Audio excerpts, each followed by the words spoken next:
नमस्कार, हिमाचल बुलेटिन में आपका स्वागत है। कोरोना के खिलाफ जीतेंगे हम ये लड़ाई, टीका लगाने में ही है सबकी भलाई। 18 वर्ष से अधिक आयु के व्यक्ति टीकाकरण के लिए पंजीकृत करवाएं। पंजीकरण के लिए www.cowin.gov.in अथवा selfregistration.cowin.gov.in पर लॉगिन कर अपना मोबाइल नंबर दर्ज करें। मोबाइल पर प्राप्त OTP नंबर दर्ज करें और सत्यापित करें। फार्म के अनुसार विवरण भरें और स्वयं को पंजीकृत करें। टीकाकरण के उपरांत भी 3 बहुमूल्य नियम अवश्य अपनाएं। हमेशा मास्क पहनें, अपने हाथ साबुन और पानी से नियमित तौर पर अच्छी तरह धोएं, दूसरों से उचित दूरी बनाकर रखें। अब पेश हैं आज के समाचार। मुख्यमंत्री श्री जयराम ठाकुर ने प्रदेश में कोविड-19 महामारी की रोकथाम के लिए आज राजकीय वरिष्ठ माध्यमिक पाठशाला छोटा शिमला कुसुम्पटी में 18 से 44 वर्ष की आयु वर्ग के लोगों के लिए टीकाकरण अभियान का शुभारंभ किया। इस अवसर पर मीडिया से बातचीत करते हुए मुख्यमंत्री ने कहा कि प्रदेश में इस आयु वर्ग के लोगों के टीकाकरण के लिए 213 टीकाकरण केंद्र स्थापित किए गए हैं। मुख्यमंत्री ने कहा कि राज्य वैक्सीन भंडार 1 और क्षेत्रीय वैक्सीन भंडार 2 सहित राज्य में 386 कोल्ड चेन प्वाइंट स्थापित किए गए हैं, जिनके माध्यम से इन टीकों का वितरण किया जा रहा है। उन्होंने कहा कि इलेक्ट्रॉनिक वैक्सीन इंटेलिजेंस नेटवर्क के आधार पर इन कोल्ड चेन प्वाइंट्स की निगरानी की जा रही है। मुख्यमंत्री ने कहा, स्वास्थ्य विभाग वैक्सीन के अभियान को इस कोविड के संकट में बहुत बेहतर ढंग से संचालित कर रहा है। तो वैक्सीन के मामले में हिमाचल पूरे देश भर में पहले स्थान पर है। 31% ऑफ द टोटल पॉपुलेशन का वैक्सीन हमने हिमाचल प्रदेश में अभी तक जो है वो करने में सफलता हासिल की है। सब लोग जो है बहुत मेहनत और लगन के साथ काम कर रहे हैं। अभी तक जो 45+ का जो वैक्सीन का जो अभियान था, जिसमें 21,50,353 वैक्सीन की जो है हमारी डोजेज जो है अभी तक लग चुकी हैं। और दूसरा, आज मुझे इस बात की भी प्रसन्नता है कि जो आदरणीय प्रधानमंत्री जी ने तय किया कि देश के नौजवान 18 से 44 साल तक के, उनको भी वैक्सीन के अंतर्गत कवर करना चाहिए। मुझे आज प्रसन्नता है कि हिमाचल प्रदेश में भी आज 18 से 44 साल की आयु के सभी नौजवानों के लिए फेज्ड मैनर में जो हमने प्लान किया है, उसमें वैक्सीन की शुरुआत आज यहाँ से शुरू की है। और उसमें 17 तारीख आज, 17 के बाद 20 और उसके बाद 24 और उसके बाद 27 और उसके बाद 31 तारीख तक जो है इस महीने सेशन जो है इस वैक्सीन के प्लान किए हैं। हर एक दिन में जो है वो ये 213 टोटल जो है हमारी वैक्सीन की जो साइट्स रहेंगी पूरे देश भर में, और जिसमें एक साइट पर 100 वैक्सीन जो है वो एक दिन में करेंगे। इस प्रकार से इस अभियान को आगे चलाएंगे।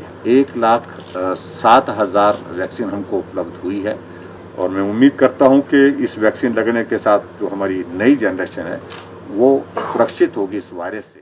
मुख्यमंत्री श्री जयराम ठाकुर द्वारा आज 18 से 44 वर्ष आयु वर्ग के लोगों के लिए टीकाकरण अभियान के शुभारंभ के बाद प्रदेश के विभिन्न क्षेत्रों में पात्र व्यक्तियों ने अपना टीकाकरण करवाया। टीकाकरण के पश्चात उन्होंने अपने अनुभव साझा करते हुए कहा, ऊना से हूँ, हिमाचल प्रदेश, एंड आज ही 18+ के लिए वैक्सीन स्टार्ट हुई थी, वैक्सीनेशन। तो मैंने फर्स्ट वैक्सीनेशन स्टार्ट में ही मैंने डोज लगवाई है और मैं CM और यहाँ के प्रशासन का धन्यवाद करना चाहती हूँ जिन्होंने ये अरेंज करवाया हमारे लिए। तो कि आज 17 तरीक को वैक्सीन का फर्स्ट डोज लगना, आज असें डोज लाना शुरू है। तो इस चीज़ का अपनी हिमाचल सरकार और भारत सरकार का बड़ा शुक्रगुजार है। जो इसकी रजिस्ट्रेशन है वो आरोग्य सेतु ऐप से करवाई है और मैं इसकी धन्यवाद सरकार को देना चाहूँगा। कोई इतनी बड़ी महामारी के बचाव के लिए इतना वैक्सीन का इन्होंने प्रबंध करवाया है। मुख्यमंत्री श्री जयराम ठाकुर ने आज शिमला से वर्चुअल माध्यम द्वारा आशा कार्यकर्ताओं के साथ बातचीत की। श्री जयराम ठाकुर ने आशा कार्यकर्ताओं से होम आइसोलेशन में कोविड-19 रोगियों के साथ बेहतर समन्वय सुनिश्चित करने का आग्रह किया ताकि उनके स्वास्थ्य मानकों पर उचित निगरानी रखी जा सके। श्री जयराम ठाकुर ने कहा कि राज्य में लगभग 90% कोविड-19 रोगी होम आइसोलेशन में हैं और रोगियों तथा स्वास्थ्य विभाग के मध्य समन्वय स्थापित करने में आशा कार्यकर्ताओं की सेतु के रूप में कार्य करने की महत्वपूर्ण महत्वपूर्ण भूमिका है। उन्होंने कहा कि कोविड रोगियों को होम आइसोलेशन से अस्पतालों में स्थानांतरित करने में देरी रोगियों की मृत्यु के प्रमुख कारणों में से एक है।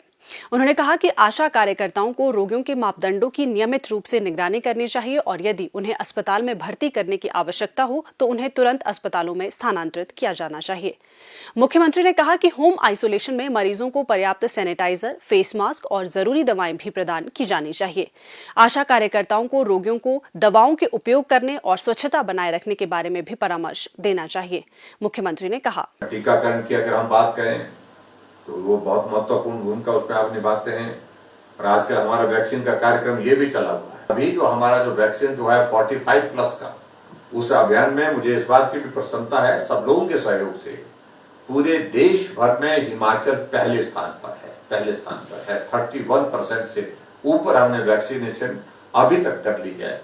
हमको सावधानियां बरतने के लिए ही लोगों को प्रेरित करना पड़ेगा और हमको प्रेरित करके उनके बीच में जाकर के ये संदेश देने के लिए जाना पड़ेगा, जिसको आप लोग बहुत बेहतर ढंग से कर रहे हैं।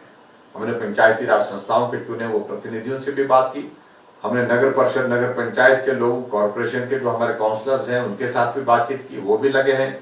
हमने सभी धार्मिक और सामाजिक संगठनों के साथ बातचीत की। इसलिए सबके सहयोग से ही संभव है। हम सरकार की ओर से कहते रहे उससे पर्याप्त नहीं हो पाएगा, उससे समस्या का समाधान नहीं हो पाएगा। इसलिए बार बार हमको प्रयत्न करना पड़ेगा, बार बार हमको काम में लगे रहना पड़ेगा। कुछ लोग एक बार सुन करके मानेंगे, कुछ लोग एक बार नहीं 2 बार सुन करके मानेंगे, कुछ लोग ज्यादा बार बोलने के बाद सुनेंगे। तो इसलिए उस काम को हमको लगातार ईमानदारी के साथ करते रहना है, वैक्सीन का भी और उसके साथ साथ में इस कोविड के इस संक्रमण से बचने के लिए जो उपाय हैं उन बातों का भी जिक्र करते रहना होगा। और आप तो अच्छी तरह से अपनी सेवाएं दे रही हैं। हमने आपको बीच में कोविड के संकट के दौरान कुछ मदद करने की कोशिश की है, लेकिन पॉलिसी से रिलेटेड, पॉलिसी के अतिरिक्त जो है दूसरे जो आपके भविष्य से संबंधित जितने भी विषय हैं, तमाम विषय हमने नोट किए हैं। हम कोशिश करेंगे हम इस दौर से बाहर निकल करके जब दौर अच्छा आएगा उसमें आपके लिए और कोई मदद की गुंजाइश है, जहां जहां से जिस रूप में उपलब्ध हो सकेंगे उनको करने की कोशिश करेंगे। आप हौसला रखें, आप हिम्मत करें, आप बहुत पुण्य का काम कर रहे हैं, चुनौती वाला काम कर रहे हैं, जीवन को संकट में रख करके आप काम कर रहे हैं। तो ऐसी परिस्थिति में आपके काम को हम लोग जो है तो सम्मान करते हैं। आप सबको उसके लिए बधाई, आप सबको बहुत शुभकामनाएं। अब लेते हैं एक ब्रेक और सुनते हैं ये संदेश। अरे भाई साहब, बिना मास्क लगाए कहाँ जा रहे हो? बाजार जा रहा हूँ सामान लेने, उसके लिए मास्क की क्या जरूरत है? अरे भाई, आपको मालूम नहीं है कोरोना कितना फैला हुआ है? अपना नहीं तो कम से कम अपने परिवार का तो ख्याल रखिए। ये लो, लगा लिया मास्क। ऐसे नहीं, ऐसे मास्क लगाने का कोई फायदा नहीं है। अपने नाक और मुंह को अच्छी तरह से ढको। हाँ, बिल्कुल ऐसे। आप जानते हैं ना कि कोरोना की दूसरी लहर कितनी खतरनाक है, तो ऐसे में आपका मास्क और भी सुरक्षित होना चाहिए। हाँ। सही मास्क पहने और घर पर भी मास्क का इस्तेमाल करें। इसके अतिरिक्त अपने हाथों को बार बार साबुन और पानी से अच्छी तरह धोएं, सैनिटाइजर का इस्तेमाल करें और दूसरों से उचित दूरी बनाकर रखें। खुद भी सुरक्षित रहें और अपने परिवार और समाज को सुरक्षित रखने में अपना योगदान दें। ये हम सब की जिम्मेवारी है। स्वास्थ्य एवं परिवार कल्याण विभाग द्वारा दोपहर 2 बजे जारी बुलेटिन के अनुसार प्रदेश में कोरोना संक्रमण की जांच के लिए आज 1167 लोगों के सैंपल लिए गए, जिनमें से 175 लोगों की रिपोर्ट नेगेटिव पाई गई है, जबकि 978 लोगों की रिपोर्ट आना बाकी है।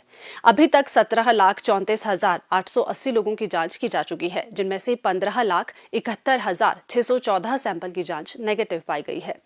प्रदेश में कुल 1,61,072 लोगों में कोरोना वायरस के संक्रमण की पुष्टि हुई है, जिनमें से 1,24,434 लोग इस बीमारी से ठीक हो चुके हैं और 34,258 व्यक्ति उपचाराधीन हैं। हिमाचल बुलेटिन देखने के लिए सब्सक्राइब करें YouTube channel DPR Himachal, follow करें ट्विटर @DPRHP, लाइक करें Facebook page information and public relations department Himachal Pradesh, visit करें वेबसाइट www.himachalpr.gov.in। इस अंक में इतना ही। कल फिर होगी मुलाकात, दीजिए इजाजत, नमस्कार।